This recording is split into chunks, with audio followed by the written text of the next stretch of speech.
ప్రతి క్షణం సమాజం కోసం మీ మిత్ర న్యూస్.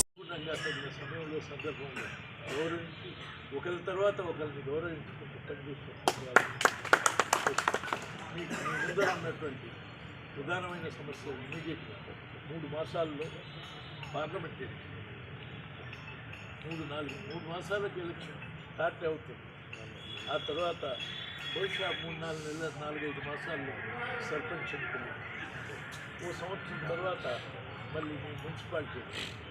ఈ 3 ఎన్నికల్లో ఇదే సమన్వయంతో, ఇదే సమిష్టి కృషితో, మీరందరూ ఐక్యతతో ఈ 3 ఎన్నికల్లో కూడా మనం సాధించి ఆ స్థానాలని భర్తీ చేస్తే మీకు తగినటువంటి అభివృద్ధికి మనం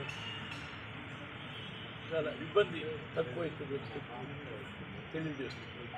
అందుకని మీరందరూ కూడా సమిష్టిగా ఈ 3 ఎన్నికల్లో పనిచేయమని చెప్పి విజ్ఞప్తి చేస్తూ, 3 ఎన్నికల్లో తిరిగి కాంగ్రెస్ పార్టీని గెలిపించమని విజ్ఞప్తి చేస్తూ, ఆ తర్వాత సరే నేను మీ అందరి గతంలో అటు మంత్రిగా ఇతర వివిధ హోదాలలో మీకు దగ్గరగా సన్నిహితంగా ఉండేటగా మీరు నన్ను అభిమానిస్తున్నది, నేను దగ్గరగా మిమ్మల్ని అవసరమైన పని చేయాలని. కానీ అప్పటి రోజులకు ఇప్పటి రోజులకు నా వయసు రీత్యా కానీ, లేక పని రీత్యా కానీ, లేక కార్యక్రమాల రీత్యా కానీ పదే మిమ్మల్ని కలవకపోయినంత మాత్రాన మిమ్మల్ని అందరినీ మర్చిపోయినట్టు కాదు. కానీ ఎవరి ద్వారా ఎప్పుడు ఎట్లా పనిచేయాలనో ఆ పని పూర్తవడం.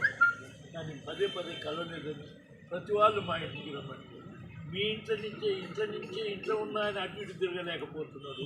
మీ ఊర్లకు, మీ జిల్లాలకు ప్రతిరోజు తిరిగే దాంట్లో ఎంత ఇబ్బంది ఉంటుందో మీరు అందరూ గమనించాలి.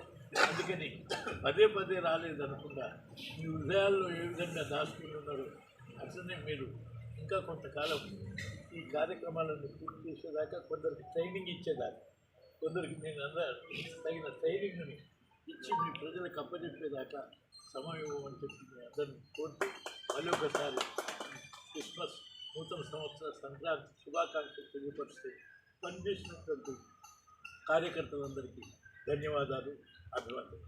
ఇదే సందర్భంగా మనం ఛానళ్ళ నుంచి ఇతనే ఒక్కోసారి అనుకోకుండా జరుగుతాయని, ఏది ఎలక్షన్లు జరిగినా ఇంకోటి జరిగినా మీరు ప్రభుత్వం అట్లనే మీరు కైలాప్ పెళ్ళి అవుతుందా కాదా, పోతామా లేదా అని చాలా కాలం నుంచి ఆయన అనుకోకుండా పెళ్ళి చేసుకోవటం, మనం అందరం ఆ కార్యక్రమంలో పాల్గొనకపోయినా ఇవాళ మన ఉదయాంతరాల్లో ఆయన పెళ్ళిని వీక్షిస్తున్నట్టుగానే ఆయన